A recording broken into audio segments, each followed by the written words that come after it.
Hello friends. आज हम heat exchanger के ऊपर एक बहुत ही शानदार सवाल करने वाले हैं। ये हीट एक्सचेंजर क्या चीज़ होता है? हीट एक्सचेंजर हीट को एक्सचेंज करने के लिए एक बॉडी से दूसरे बॉडी में यूज होता है। ये क्वेश्चन क्या कहता है ये देखेंगे और समझेंगे। ये सवाल बहुत ही इम्पोर्टेंट सवाल है रिलेटेड टू मैकेनिकल इंजीनियरिंग और गेट के एग्ज़ाम के लिए, आईएएस के लिए भी ये बहुत ही यूजफुल होने वाला है। सबसे बड़ी बात, बहुत ही शानदार कॉन्सेप्ट है, इसको समझते हैं। A shell and tube heat exchanger is used in a steam condenser. Coolant water enters the tube at 300 Kelvin at a rate of 100 kg per second. The overall heat transfer coefficient is 1500 watt per meter square Kelvin and total heat transfer area is 400 meter square. Steam condenses at saturation temperature of 350 Kelvin. ये एक cell और tube heat exchanger है। Cell और tube heat exchanger अभी बताऊंगा क्या होता है। इस सेल और ट्यूब हीट एक्सचेंजर में दो, आप ये समझो कि दो पाइप्स होंगे, एक के अंदर स्टीम फ्लो करेगी, एक के अंदर वाटर फ्लो करेगी। एक का डाया बड़ा होगा, एक का डाया छोटा होगा। ये दोनों एक दूसरे से कॉन्सेंट्रिक होंगे, तो एक की हीट जो है दूसरे में फ्लो करेगी। तो जो एरिया ऑफ कांटेक्ट है वो 400 मीटर पर स्क्वायर 400 मीटर स्क्वायर दिया हुआ है। ओवरऑल हीट ट्रांसफ़र कोफिशिएंट दे दिया है और आपको mass flow rate of cooling water दे दिया है कि वो 100 kg पर सेकेंड है।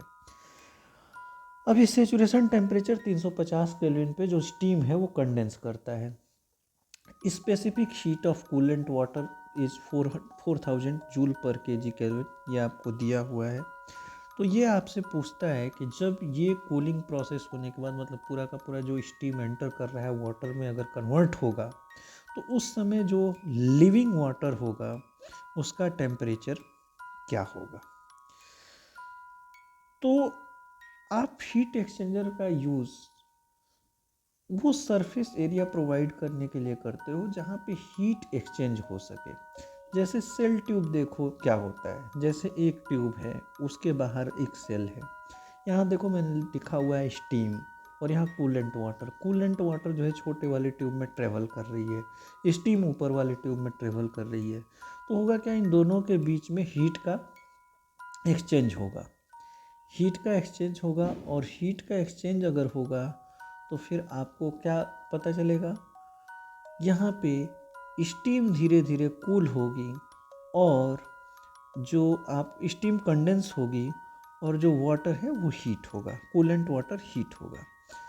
क्योंकि स्टीम जो है फेज का ट्रांसफॉर्मेशन हो रहा है, इसलिए वो कांस्टेंट टेम्परेचर पे होगा, क्योंकि लेटेंट हीट ऑफ फ्यूज़न यहाँ पे यूज होगा। तो आप ध्यान से देखो, स्टीम कूलिंग हो रही है, स्टीम की कूलिंग होगी, वो कंडेंस वाटर में कन्वर्ट होगा। अब इसको सॉल्व करने का तरीका क्या है, तो हम NTU यूज करेंगे, NTU मेथड। यहाँ NTU क्या होता है, number of transferable units UA/MCP।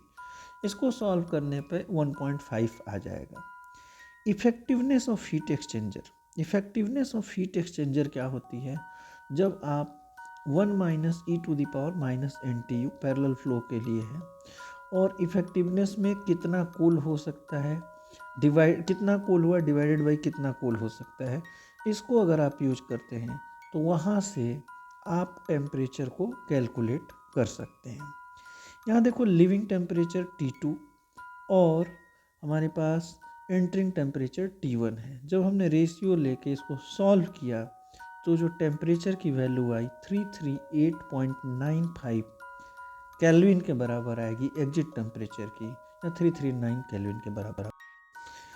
खास करके ये गेट एग्ज़ाम के लिए बहुत ही इम्पोर्टेंट कॉन्सेप्ट है। देखो हीट एक्सचेंजर हर साल पूछा जाता है, और सबसे इम्पोर्टेंट बात यह है कि हीट एक्सचेंजर से जो भी क्वेश्चन आते हैं, ये दो ही कॉन्सेप्ट पे आप आसानी से सॉल्व कर सकते हो। गेट में आने वाले जो क्वेश्चंस हैं, मैक्सिमम जो न्यूमेरिकल्स हैं, एक आपका NTU मेथड और दूसरा LMTD। तो ये क्वेश्चन मैंने NTU मेथड का करवा दिया। आगे मैं आपको LMTD और इफ़ेक्टिवनेस पे क्वेश्चंस बनवाऊंगा।